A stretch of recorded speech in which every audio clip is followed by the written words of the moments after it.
Special recording, The Lone Ranger.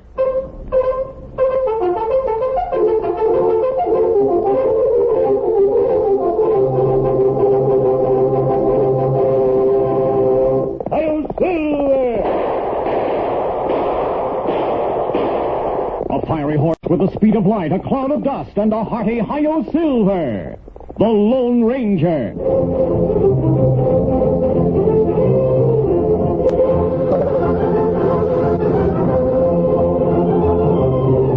With his faithful Indian companion Tonto, the daring and resourceful masked rider of the plains led the fight for law and order in the early western United States. Nowhere in the pages of history can one find a greater champion of justice. Return with us now to those thrilling days of yesteryear. From out of the past come the thundering hoofbeats of the great horse Silver. The Lone Ranger rides again. Come on, Silver. Let's go, big fella. Hi-Yo, Silver. Hey!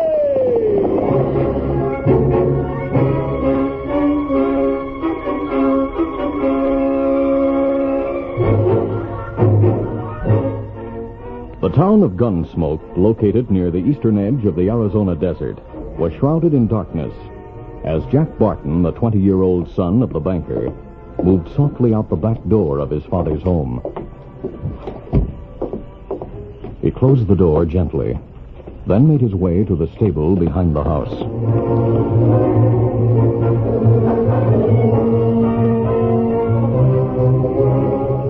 In the stable, he loaded supplies into a saddlebag, then proceeded to saddle his own black horse. And while he worked, he spoke in a low voice. I'm running away, Blackie. That's what I'm doing. But I have no choice. I've got to go away. Stay away. Quiet, Blackie, quiet. Dad's going to be mighty broken up, but not nearly as broken up as he'd be if I stayed here to hang for murder. Easy now. Get up, get up.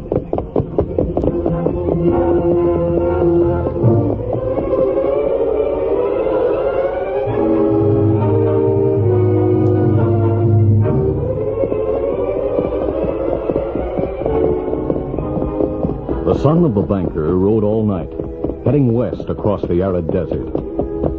At daybreak, he halted the black horse and dismounted. Oh, Blackie, oh. Listen. Gosh, Blackie, I'm just about starved. We've covered a lot of ground since midnight. We've earned a little rest. Jack moved a few paces away from the horse.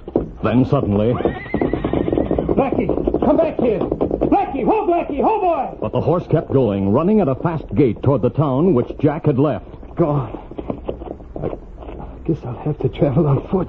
Hungry, thirsty, with neither food nor water within many miles, the son of the banker continued west, on foot.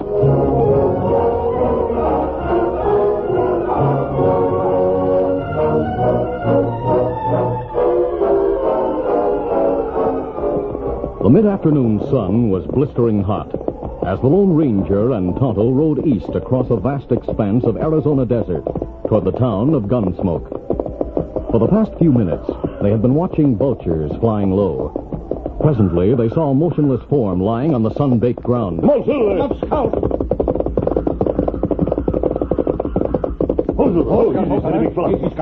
A moment later, they dismounted at the side of a well-dressed man who seemed to be about 20 years old. Bring a canteen, Tonto.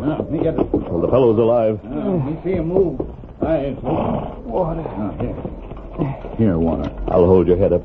Now, take only a couple of swallows and wait before you drink any more. No, thanks. Are you injured? No. You're masked. Are you going to reject our help because of that? No. No more water, please. Of course. Now, drink slowly. It's good. If you hadn't come, I'd have died here. What's your name? Barton.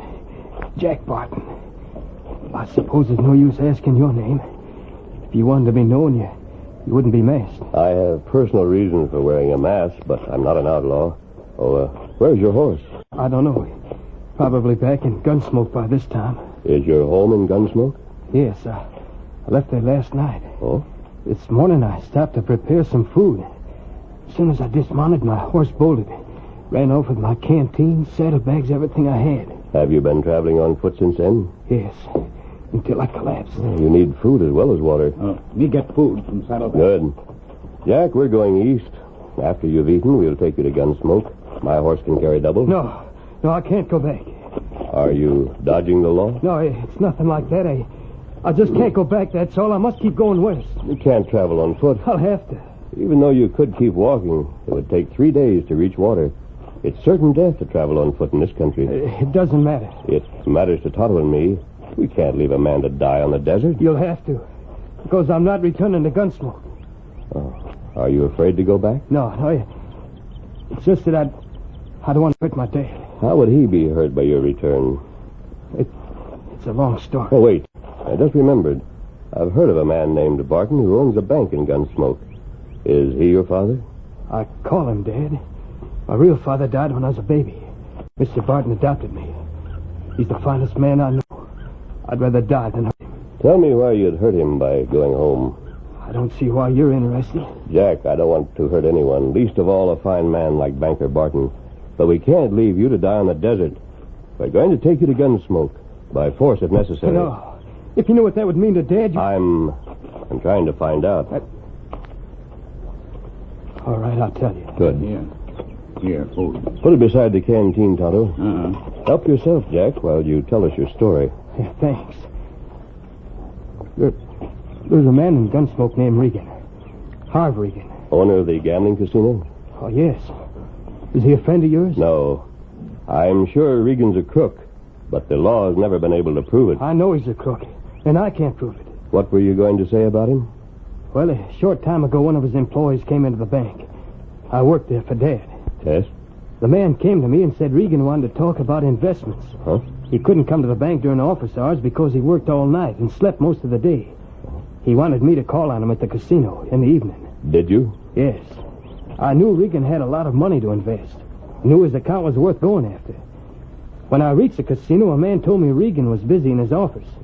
He asked me to wait in a private room. It was a large room, and 8 or 9 men were playing roulette. I didn't know then that all those men worked for Harv Regan. I found that out later. I stood watching the game when a man called Lefty Martin pushed in close beside and started to play. He lost several times in a row. 16 red, the winner. I lost again. It's too bad, Lefty. This hombre bumped my arm and made me put my chips on the wrong number. Oh, you mean me? Yes, you. Now, take it easy, Lefty. That's Banker Barton's son. He's waiting to see Harv Regan. He's got no right to bump my arm. I didn't touch your arm. You're calling me a liar? Now, Lefty, take it easy. No one can call me a liar. I'll teach this young upstart. Oh, slap me, will you? Oh, you hit me. You want to fight, huh? Now, hold on, Lefty. Let me go. I'll teach young Barton a lesson. Let go of Lefty so he can defend himself. I'll help you, Barton. You keep out of it. Let go of my arm. Wait a minute. No. Wait a minute now. Within a few seconds after Lefty slapped me and I struck back, it was a regular free-for-all. Regan's employees fought among themselves on all sides of me. And then I heard a gunshot. The fighting stopped. I saw Lefty Martin lying on the floor. And then I heard Harv Regan. He approached, saying, What's going on here? What was that shot? Mr. Regan, Barton and Lefty had a fight, and Lefty was shot. Barton must have shot him. I did not. I have no gun. Must have used a sleeve gun, then tossed it. No. Why? Yeah, too. Any of the customers in the main hall hear the row? Well, I doubt it, boss. The walls and door are thick. I'll keep this quiet. See how bad Lefty's hurt and do whatever's necessary. All right. Come on, give me a hand. Yeah. Barton, you come into my office. Oh, Mr. Regan, Lefty started the fight. He slapped my face. Here we are, Jack. Step inside. Sit down and relax. I didn't shoot Lefty Martin. I've never used a gun in my life. Too bad it happened, Jack. A man in your position can't afford to be mixed up in a gambling house brawl. But I tell you, Mr. Regan, Lefty Martin is dead. What? Dead, huh? Yes, sir. We found this sleeve gun on the floor. It's been fired once. Leave the gun with me. Yeah. What do we do about Lefty? Nothing until you hear from me. Wait in the other room. Yes, sir. This your gun, Jack? No, I never owned a gun. And I didn't shoot. Let me give you the straight facts. All the men in that private game are in my employ, and my men stick together. They'll all swear you used this gun and shot Lefty Martin. They can't do that. They can't get away with it. Yes, they can. Their evidence will hang you, and that would break your father's heart. No. I've always admired your father, Jack. For his sake, I don't want to see you face a murder trial. I'll not have to. Unless those men in the next room lie about who shot Lefty Martin. They stick together. They wouldn't let one of their pals hang. But they know someone has to hang for that shooting. So they'll frame you. Yeah, but I didn't do it. Well, as I see it, there's one way out for you. Well, what is it? We'll have to give the man who really did the shooting enough money to clear out of the country. If the boys know he's well fixed in Mexico, I can persuade them to tell the truth. How much money? About $2,000 should do it. $2,000? I haven't that much money. You will have someday. You're the banker's heir. Well, yes. Jack, for your father's sake, I'll loan you the money. I'll take your IOU. But it may be years before... Don't worry about it. I'll take care of everything. Did you sign the IOU? Yes. I was scared. I didn't know what to do. It seemed like the only way out of the trouble. But the next day, I learned that Lefty Martin wasn't dead. He wasn't even hurt. The whole performance was a scheme to get me to sign that IOU. Why did Regan want you in debt to him? Because he wanted me to help his gang rob the bank. Oh. He had it all planned. I was supposed to be working there at night. I sometimes worked at night, especially at the end of the month. But on a certain night, I was to be working with the safe open when Regan and his men came in. I see. They were to leave me bound and gagged so it wouldn't appear that I'd helped in the robbery. And if you had refused to help Regan? He threatened to show Dad the IOU and say I'd lost the money gambling. What would your father have done about that? He'd have disowned me. You see, my real father gambled. He was killed in a fight over a card game, and he was Mr. Barton's best friend. So Mr. Barton hated gambling. I knew he'd disown me. And worse than that, he'd be terribly hurt and disappointed in me. I understand. And that's why I ran away. Jack, without that IOU, Regan will have no hold on you. We must get it away from him. On the desert where the Lone Ranger and Tonto had saved his life, Jack Barton told of the circumstances which had forced him to leave his home. After hearing his story, the masked man decided that they should return to Gunsmoke and get the IOU Regan held. Oh, that can't be done. Do you know where he keeps it? No. Probably locked up in his office, maybe in the safe. How late is the gambling casino open? Till 3 in the morning. But Regan stays there. He lives in the same building. Yeah, we'll call on him. He's never unguarded. 3 men live there with him. Lefty Martin and 2 others. And they're gunmen. 3 gunmen, huh? Well, forewarned is forearmed. What are you going to do? We'll start now and head toward Gunsmoke. Ready, Tonto? Be ready. I'm sure we can reach the woods near town by 3 o'clock in the morning. You're going with us, Jack. Oh, but I can't... If Regan can't get your aid in robbing the bank, he'll probably take the IOU to Barton and try to collect the money. So you'll not save your dad from grief by running away. Easy. Steady, big fella. Give me your hand. I'll help you mount behind my saddle. All right.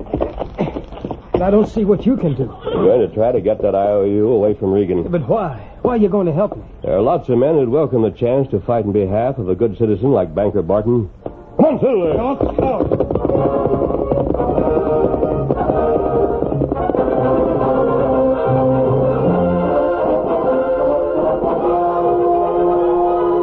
During the long ride, Jack Barton, responding to questions, told the Lone Ranger all he knew about the gambling casino and Regan's living quarters in the same building. It was shortly after 3 o'clock in the morning when the masked man and Tonto drew rein in the dark woods near the town of Gunsmoke. Fella. Dismount, Jack.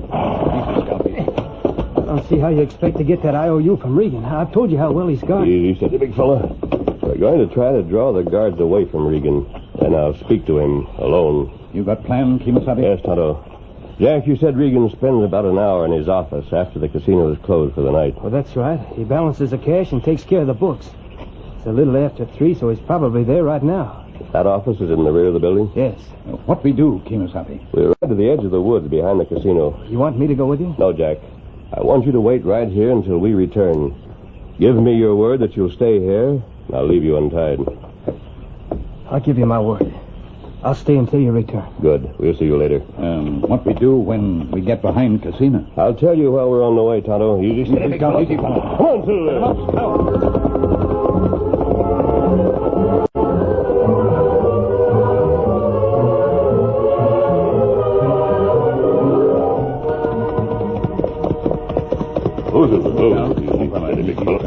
A short time later, the Lone Ranger and Tonto drew rein and dismounted in a clump of trees. They saw the back windows of the gambling casino, less than 50 yards away. The lighted window on the left is Regan's office. Kimasabi, Yeah. you take plenty big risk. It's justified.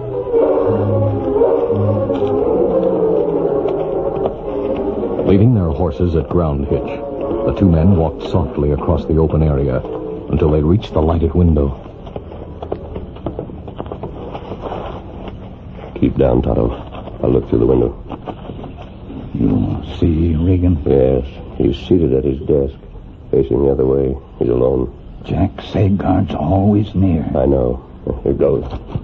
With the barrel of his gun, the Lone Ranger smashed the window. What the... Hold it, Regan. You're covered. Mask! Yes, I'm here on business. Don't shoot. My hands are up. If you don't want me to shoot, move carefully. Come over here and open this window. Very well.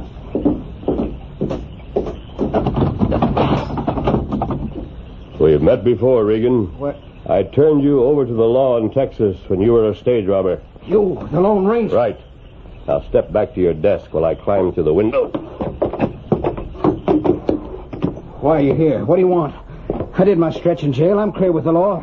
I came for an IOU signed by Jack Barton. Oh. You did, huh? Yes. Where is it? I'm glad you came here. Very glad. I've often hoped the day would come when I could pay you for sending me to prison. Where is the IOU?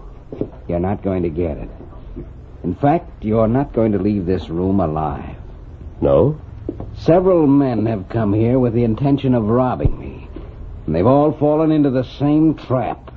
I see no trap. No? Well, right now you're covered by 3 guns held by men behind the walls. Look closely and you'll see the loopholes. There's one beneath that picture. There's another over there. Lefty, is he covered? Yeah, boss. We're watching him. You see?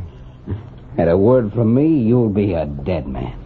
Regan, not knowing that the Lone Ranger had anticipated the trap, smiled confidently. Tonto, outside the window, took careful aim at the single lamp that lighted the room.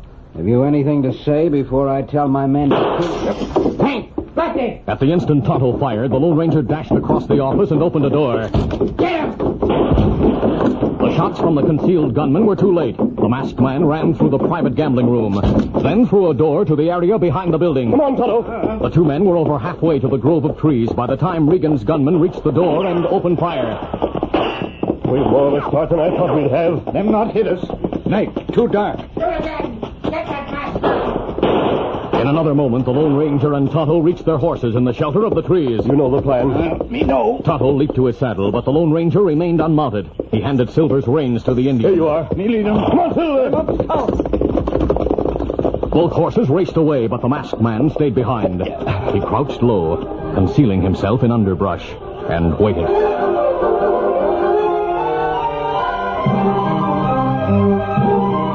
Meanwhile, Regan's face livid with rage as he spoke to his gunman. That was the Lone Ranger. I want him killed. But he and his Indian pal had horses hidden among the trees, boss. You heard him riding away. Go to the stable next door and get horses. Go after them. That Lone Ranger knows about the Barton IOU. If I don't get him, he'll make trouble. All right, boss.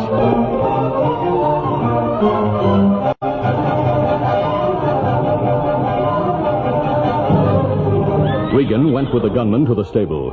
While 3 horses were being saddled, he gave voice to his hatred of the masked man who had sent him to prison. And I'll pay $1,000 if you bring him back dead. Say, that's worth going after. Easy, boy. We're ready. Let's go. Come on, get up there.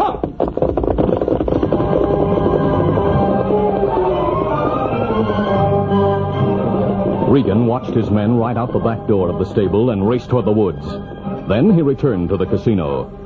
In the main room, now empty, he helped himself to a drink.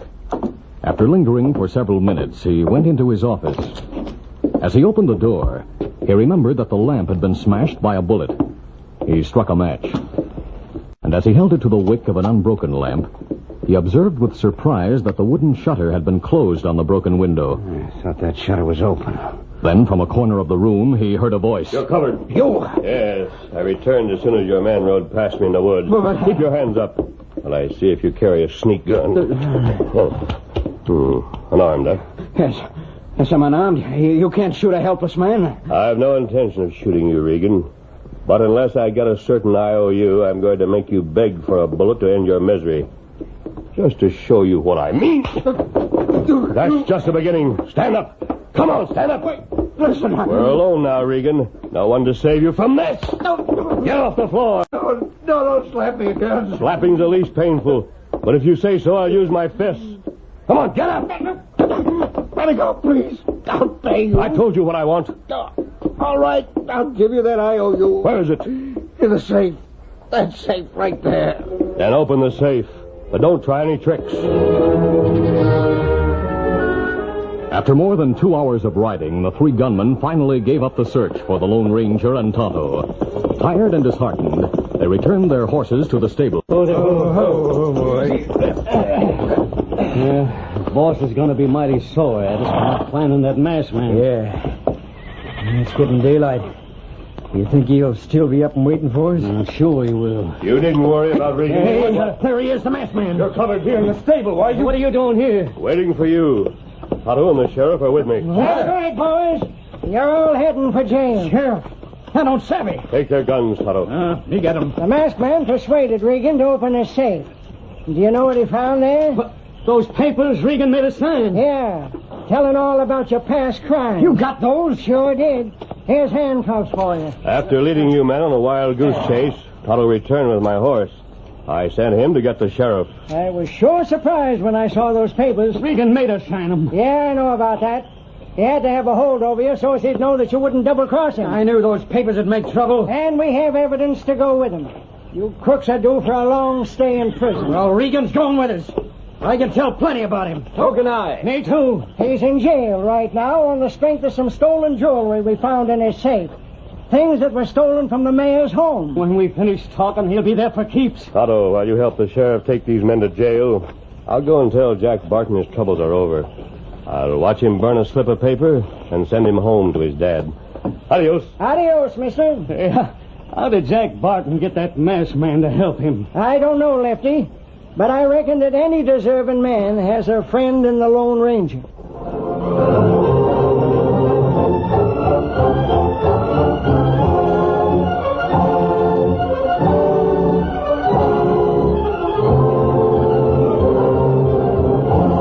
This is a feature of the Lone Ranger Incorporated, created by George W. Trendle, produced by Trendle Campbell Muir Incorporated, and directed by Fred Flowerday. Tonight's drama was written by Fran Stryker. The part of the Lone Ranger is played by Brace Beamer.